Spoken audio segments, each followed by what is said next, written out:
If you take a close, unbiased look at the official story of how the greatest masterpieces of the Renaissance were created, particularly the works of Leonardo da Vinci, you arrive at a paradoxical and frightening conclusion. It looks like these paintings were printed by a high-tech machine. Of course, that sounds like nonsense, but let's dive into the details. The photo paintings from the great master look far too realistic to be the product of manual labor by a human armed only with a brush and a wooden palette. Today, the internet is full of articles about unique painting techniques of the past. Some even claim Da Vinci was the discoverer of nanotechnology. However, reality seems to be stranger than fiction. It appears he didn't always paint his pictures in the way we understand the word. We propose to examine this incredible story step by step and with strict reasoning. In any case, you can stop diving into the murky waters of Renaissance technical art at any moment if you feel something isn't right. You can put this aside and continue listening with pleasure and trust to what traditional art historians have to say. But if you also feel that official history is holding something back, and you want to get to the bottom of the true nature of these masterpieces, subscribe to the channel right now and like this content. We are beginning our descent down the rabbit hole, and once we start, there is no turning back for your perception of art. But to understand exactly how we've been misled for centuries, we shouldn't turn to dusty historical archives, but to those who know how to see professionally: modern artists. The first thing that strikes you is the astonishing, almost impossible realism of Renaissance paintings. Europeans are extremely meticulous people, and one day, the famous British artist David Hockney, examining drawings by Jean-Auguste Dominique Ingres from the 19th century, decided to look at them under high magnification. He was amazed at how realistic these works were. Moreover, Hockney noticed a clear, almost eerie resemblance between these old works and the art of modern artist Andy Warhol. Warhol, as we know, didn't hide his method. He projected photographs onto canvas and simply traced them. This led the researcher to the idea that simple optical instruments existed in the past. We are talking, for example, about the camera lucida, a device where a prism is attached to a tablet. An artist, looking through it with one eye, sees the real image, while simultaneously seeing the paper and their own hand with the other. This facilitates incredible accuracy and realism. It occurred to Hockney to investigate a multitude of paintings from different countries and time periods, because drawing a truly realistic picture from your head, or even from life, turns out to be not so simple. A natural question arose: did artists use optical gadgets in the old days? During this investigation, many interesting discoveries came to light. It turned out that Renaissance artists working in the 15th and 16th centuries created images with a level of detail that is simply physically unattainable without optics. A wonderful example is Jan van Eyck's famous Arnolfini portrait. This painting features a complex metal chandelier. To confirm his hunch, Hockney conducted an experiment and commissioned a perfectly identical metal chandelier.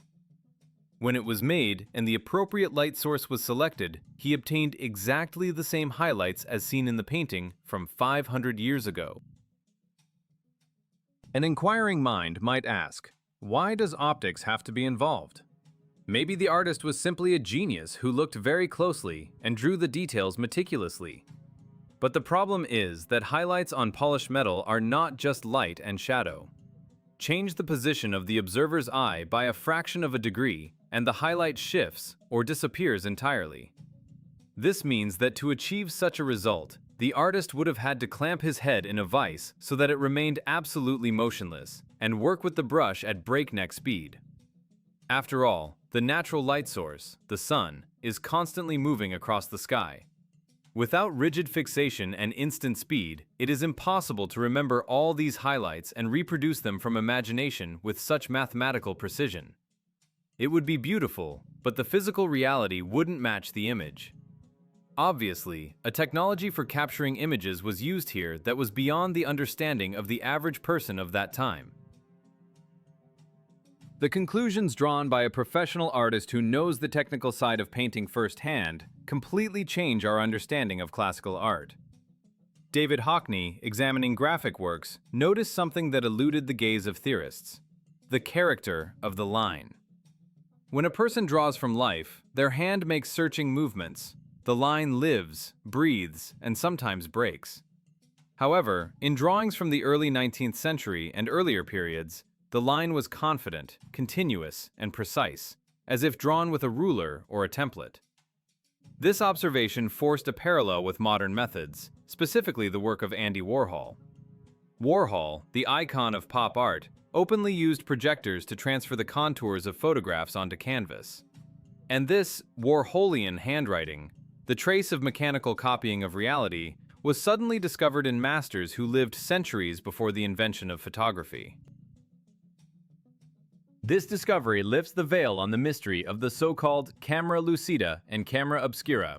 These devices are essentially simple optical instruments. Imagine a prism mounted on a stand over a tablet. The artist looks through it and sees an optical illusion. The object in front of him appears as if it is already drawn on the paper.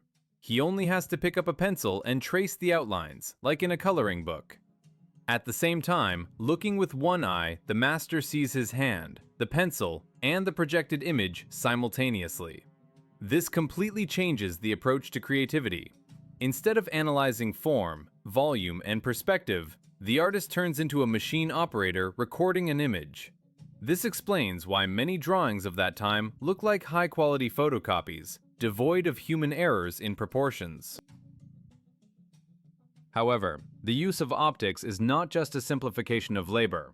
It is the only explanation for the physical phenomena captured on the canvases. Let's return to the question of lighting, which is the key evidence in this investigation. Highlights on complex surfaces, such as metal, glass, or brocade, live by the laws of physics that cannot be fooled. The sun, our main light source, does not stand still. Every few minutes, the angle of the rays changes, shadows shift, and highlights on convex surfaces run away. To paint a complex still life or portrait with photorealistic accuracy requires days, even weeks of work. But how can you paint something that changes every minute? If an artist works by eye, they inevitably average what they see. Their brain compensates for the movement of light, creating a generalized image. But in the paintings of the old masters, we see an instantaneous, frozen snapshot of reality. The highlights on chandeliers and armor correspond to one specific second of time and one specific vantage point. This means that the image was obtained not through long observation and analysis, but by a method of instantaneous capture or projection, where contours and main light spots were sketched at high speed before the light had time to leave. Or a darkroom, a camera obscura, was used, where the projected image on the canvas allowed the composition to be frozen, and details were finished from memory or using mannequins. In any case, we are talking about a technological process, not pure art in the romantic sense we are accustomed to. The artists, in essence, did not draw. They traced and colored projections. This does not diminish their skill in working with color, but it completely crosses out the myth of the superhuman eye and spatial thinking of past geniuses. They used the tools available to them to achieve a result that today we can only repeat with a camera. And here arises the most interesting point. It would seem, so what if they used optics? So what if they traced projections? What is so criminal about that? After all, the result is magnificent. But the problem is that optics is a fickle mistress. It leaves specific traces, optical distortions, and artifacts that cannot be hidden from a careful look. And it is these traces, like fingerprints at a crime scene, that give the old masters away completely, indicating that their realism was limited by lens curvature and focal length. Examining the canvases of past masters, an attentive observer inevitably encounters a number of oddities that art historians are used to writing off as artistic vision, or the special style of the era. However, If you cast aside the romantic flair and look at these details through the prism of physics and optics, a completely different picture opens up. We encounter systemic errors characteristic not of the human eye, but of imperfect optical equipment. One of the most glaring anomalies is the so-called universal left-handedness that plagued the characters in paintings of the 15th to 17th centuries. Statistically, left-handers make up a minority of the population, yet on many canvases of that period, we see a surprising concentration of people performing basic actions with their left hand. A striking example is a painting from the Franz Hals Museum dating back to the 17th century. It depicts a dancing couple, and both partners are left-handed. An old man threatens them with a finger, and he does this with his left hand too. Even the monkey peeking under the woman's dress acts with its left paw. The probability that the artist accidentally gathered exclusively left-handers in one room is negligible. The solution lies in the principle of optical projection. Simple lens and mirror systems of that time often inverted the image, creating a mirror copy of reality. The artist, mechanically tracing the projection, transferred to the canvas exactly what he saw on the lens, without thinking that the sword, goblet, or quill in the model's hand would end up in the wrong hand on the canvas. This is not an artistic intent. It is a technical artifact, a side effect of using the tool. But if the mirrored image can still be justified by inattention, how do we explain the monstrous disproportion that turns people in portraits into anatomical mutants? We are talking about paintings where characters may have unnaturally huge shoulders with tiny heads, or giant legs that do not match the torso. Recall the works of Anthony van Dyck or Georges de la Tour. We see errors in proportions that a professional artist, constructing a figure according to anatomical canons, simply could not make. For example, the huge shoulder of Anthea, or the small head of a lady disproportionate to her body. The reason for these distortions lies in the imperfection of ancient optics. Lenses of that time had a very shallow depth of field. This means that the artist could not project the entire figure onto the canvas so that it remained in focus. If the focus was set on the face, the hands and torso would blur. To get out of the situation, the master had to move the canvas or change the lens settings, focusing on the object in parts. First draw the head, then shift the projection and draw the torso, then the legs. In the process of this montage, the scale of the projection inevitably changed. Shift the lens slightly, and the image enlarged or shrank. As a result, a Frankenstein was assembled on the canvas from fragments of different scales, perfectly drawn individually, but not fitting into a single whole. And finally, the famous sfumato effect, the soft melting haze enveloping figures, attributed to the genius of Leonardo da Vinci as the greatest artistic discovery. Art historians have been praising this mysterious blur for centuries, giving paintings depth and atmosphere. But let's face the truth. This is exactly what an image looks like at the edges of a poor quality lens. The center of the projection remains sharp, while the periphery swims, losing clear contours. An artist working with optics faced a choice: either endlessly move the canvas, trying to catch focus for every centimeter, or simply paint the blurred zones as he sees them. Leonardo and his followers likely just elevated the defect of their equipment to the rank of an aesthetic principle. Small objects in the background or the edges of clothing were sacrificed to optical aberration. Thus, what we consider the pinnacle of painting skill actually turns out to be the result of struggling with technical limitations. Artists simply traced projections. This is a proven fact. But if everything is clear with the geometry, what about the paint itself? After all, what was discovered under X-ray doesn't fit into the head at all. If we accept the evidence of using optical instruments as an explanation for the geometric oddities in the canvases of old masters, we are left to deal with an even more mysterious aspect: the physical structure of the paint layer itself. And here, at the molecular level, begins real mysticism, before which any disputes about mirror projections and left-handed models pale. What was revealed to scientists during deep analysis of the canvases baffles not only art historians, but also specialists in materials science and chemistry. To understand the true scale of the problem, we need to transport ourselves from cozy museum halls to sterile laboratories where art meets nuclear physics. Not long ago, the laboratory of the Center for Research and Restoration of the Museums of France joined forces with the European Synchrotron Radiation Facility. The goal of this unprecedented alliance was to uncover the secrets of Leonardo da Vinci's technique, specifically analyzing his most famous work, the Mona Lisa. The study was led by Dr. Philippe Walter, and the team of scientists used an advanced method known as X-ray fluorescence spectroscopy. This method is unique because it allows studying the layer structure and chemical composition of paint without taking a single sample. That is, absolutely without violating the integrity of the priceless canvas. A powerful X-ray beam directed at the painting shone through it, layer by layer, and the data obtained as a result turned out to be stunning. The first thing that caught the researchers' eye was the complete absence of tool marks. On the surface of the Mona Lisa, there is not a single brushstroke and not a single fingerprint that could remain when shading paint by hand. The surface of the painting is a perfectly smooth, almost glass-like substance. But the real sensation was hidden in the numbers. The instruments showed that each individual layer of glaze applied by the master has a thickness of only about 2 microns. For comparison, the thickness of a human hair is between 80 and 100 microns.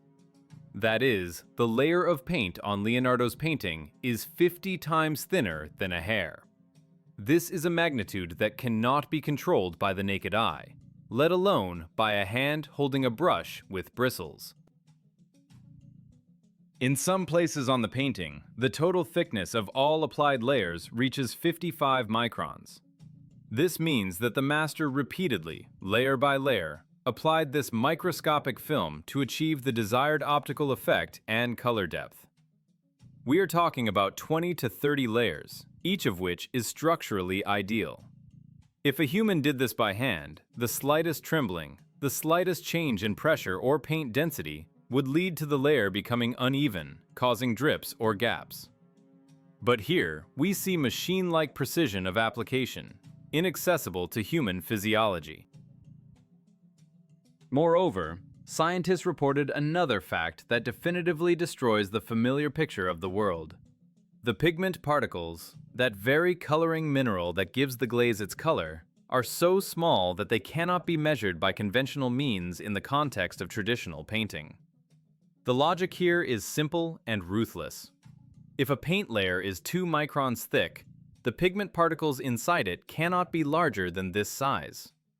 If even 1 grain of 5 or 10 microns were caught there, it would stick out of the layer like a boulder in a flat field, disturbing the perfect smoothness of the surface.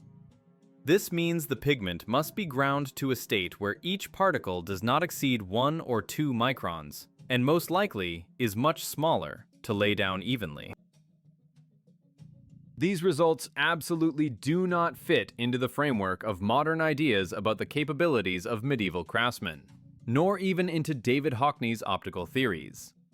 Hockney explained the geometry, but he didn't explain the chemistry and nanotechnology of application. We are faced with the fact that in the 16th century, according to the official version of history, there was a coating technology superior in precision to modern automotive painting, where layer thickness is measured in tens, not units of microns. You might say, so what? He just tried very hard. He was a genius.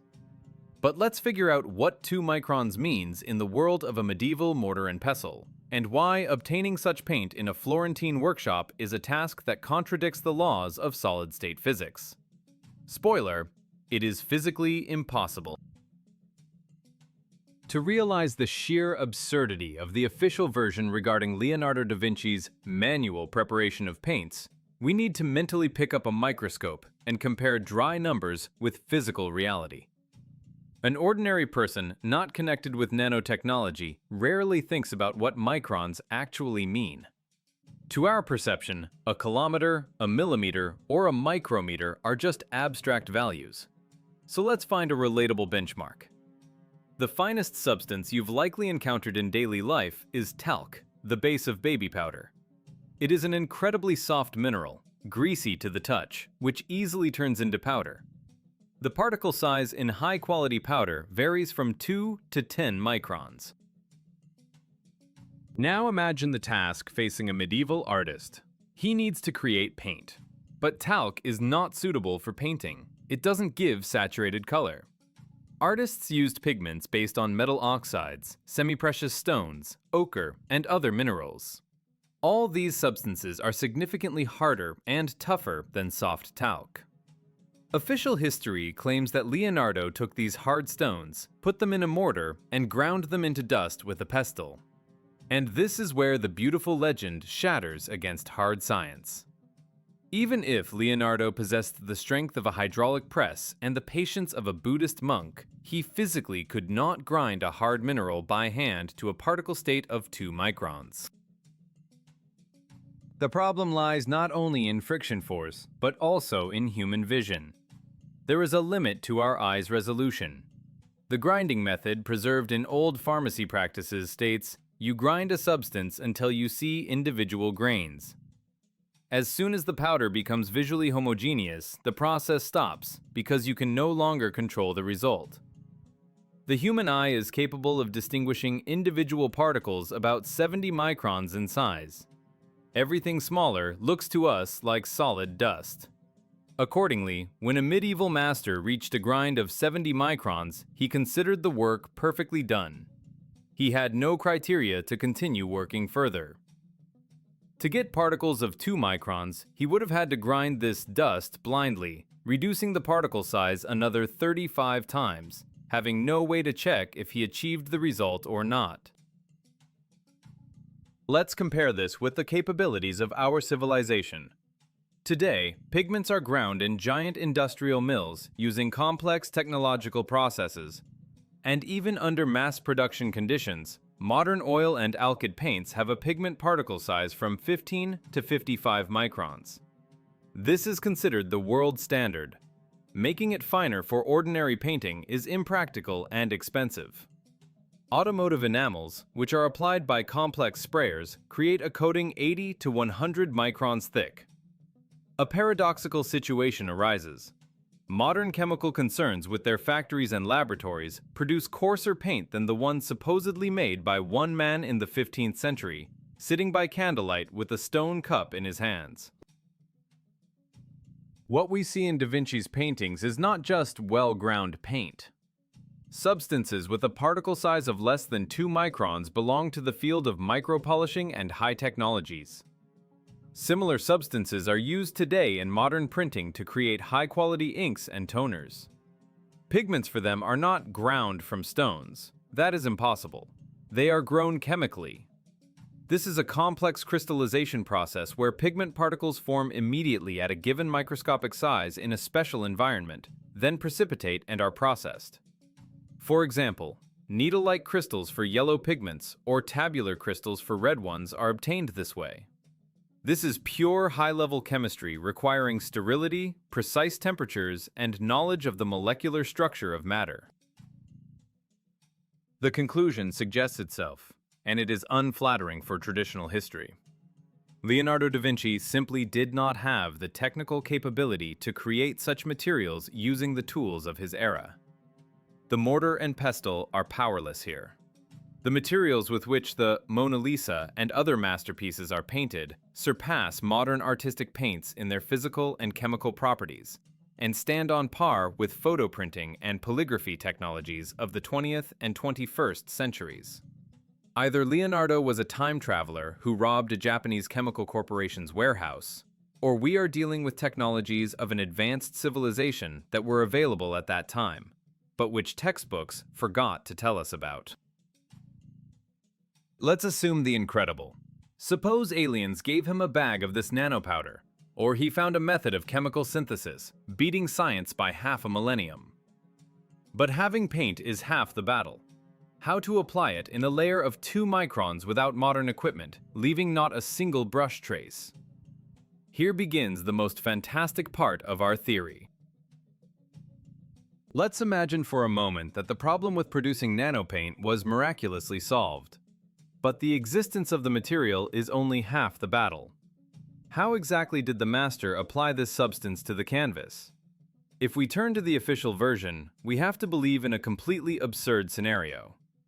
To create an image consisting of 30 transparent layers, each 2 microns thick, Leonardo would have had to possess truly superhuman abilities. He would require eyes with X-ray vision capable of seeing through the applied films, and robot manipulator hands with 0 tremor coefficient. A brush made of natural bristles is useless here. Animal hair is too coarse. It would inevitably leave furrows and scratches on such a thin coating. It is equivalent to trying to perform microsurgery with a shovel. Moreover, the process of creating such an image requires colossal computing power. The master didn't mix paints on a palette in the usual sense. The color was born as a result of light passing through many semi-transparent layers, each having its own configuration and density. The artist would have to keep complex color schemes in mind and mentally break down the future masterpiece into 30 separate monochrome layers, precisely calculating how they would interact with each other. One microscopic mistake in the bottom layer would destroy the entire optical effect on the surface. The human brain, unequipped with computer modeling, is incapable of such speculative operations. What researchers describe under X-ray painfully resembles the operating principle of a modern color inkjet printer, or CMYK multicolor printing technology. There, the image is also formed by superimposing microscopic layers of base colors, which, mixing optically, produce a full-color picture. It turns out that Leonardo da Vinci acted like a living printer, spraying pigment onto the canvas with micron precision. But since a human is not a printer, we have to admit, the manual version of creating these canvases is definitively refuted. The only logical explanation that ties together David Hockney's optics, incredible detail, and the absence of brush marks lies in the use of lost photo technology. We are talking about a method of photoexposure. It is quite likely that the canvas or wooden panel was coated with a special, light-sensitive emulsion containing those very nanopigments. The artist-operator, using a lens system, projected a real, sunlit image of the object directly onto the prepared surface. Under the influence of light, the chemical composition of the emulsion changed, the pigments fixed, and the image literally developed on the canvas, layer by layer, capturing every highlight and every shadow with photographic precision. No brushes, no touching, pure physics and chemistry. This hypothesis brilliantly explains another mystery of Renaissance painting: the characteristic gloom and dark tones of most canvases. Art historians attribute this to darkening varnish or soot from candles. But the truth may be much deeper. Any chemist will tell you that early photosensitive materials, especially those based on silver and iron salts, are extremely unstable. With prolonged exposure to light over centuries, such emulsions inevitably degrade and darken. The old masters' paintings were not dark originally. They faded to black, like old, poorly fixed photographs. The famous sfumato effect is simply the defocusing at the edges of the lens, forever sealed in the chemical layer. If we admit that this was a highly developed technology, and not the magic of a solitary genius, a logical and frightening question arises. Where did it disappear to? Why, after the 16th century, did art begin to degrade rapidly, losing this impossible realism? If we analyze the chronology of the development of painting, we encounter an inexplicable phenomenon that historians prefer to call a change of artistic styles. However, if we look truth in the eye, it looks more like global technological amnesia. After the 16th century, art didn't just change, it technically degraded. By the 17th, 18th, and especially the 19th centuries, artists really began to paint the way we are told in schools, with rough brushstrokes, with visible texture, with errors in color reproduction, and with the loss of that ringing, impossible sharpness that Renaissance canvases possessed. The secrets of sfumato, the mysteries of microscopic layers and perfect glazes, were lost not because a new fashion came along, but because the tool broke. We are observing a classic example of what anthropologists call a cargo cult. Subsequent generations of artists tried to imitate the external signs of the masterpieces of great predecessors using primitive tools, ordinary brushes, and hand-ground paints. They diligently rubbed out brushstrokes, trying to achieve the same smoothness, but the physics of materials was against them. What Leonardo and his contemporaries did using advanced photochemistry and optics technologies, their descendants tried to repeat in a rudimentary way. That is why art historians talk about lost secrets of craftsmanship. But the secret was not in a special hand movement or a secret prayer before work. The secret lay in the technology of material production and the method of image application, which disappeared along with the civilization that spawned it. This conclusion forces us to completely reconsider the figure of Leonardo da Vinci himself. In light of the uncovered facts, he appears before us not as an inspired artist with a palette, but as a highly qualified technologist, engineer, and operator of complex equipment. His notebooks, full of drawings of mechanisms, anatomical diagrams, and optical observations, are not the fantasies of a dreamer, but possibly operating instructions or attempts to document the remnants of knowledge from an even more ancient and advanced era. Leonardo didn't reinvent the wheel. He likely knew how to use a heritage that was magic to everyone else. His genius is the competence of a scientist among people who had barely learned to read. All these facts, microscopic pigment grinding, impossible thinness of layers, optical projection distortions, absence of tool marks, come together into a single picture, frightening in its obviousness. We see traces of a highly developed civilization that possessed knowledge in polymer chemistry, nanotechnology, complex optics, and possibly even photo printing. But this knowledge was wiped off the face of the earth as a result of some global catastrophe or a deliberate purging of history. We were left with a beautiful, safe fairy tale about great self-taught men who, in the intervals between wars and plagues, created substances in their mortars surpassing the products of modern chemical concerns. To admit that the Mona Lisa is a product of technology and not just the human spirit is incredibly difficult. It destroys the familiar, cozy world where history moves linearly from primitive to complex. But facts are stubborn. We live on the ruins of a more developed past, and the paintings of Da Vinci, Van Eyck, and other masters are merely the tip of the iceberg, surviving artifacts of an era when humanity's capabilities were different. Perhaps what is depicted in these paintings, and how they are made, is a message that we are only now beginning to decipher thanks to our own technological achievements. If this detailed analysis has made you doubt what is written in history textbooks, and you felt that behind the glossy picture of the Renaissance lies the cold shine of lost technologies, be sure to share this video. The truth requires publicity, and the more people ask the right questions, the faster the wall of silence will crumble. Subscribe to the channel so you don't miss the next investigations that will overturn your understanding of the past. And be sure to write in the comments, do you now believe that the Mona Lisa was printed, or do you still hold on to the version with the mortar and brush? See you soon in new searches for the truth.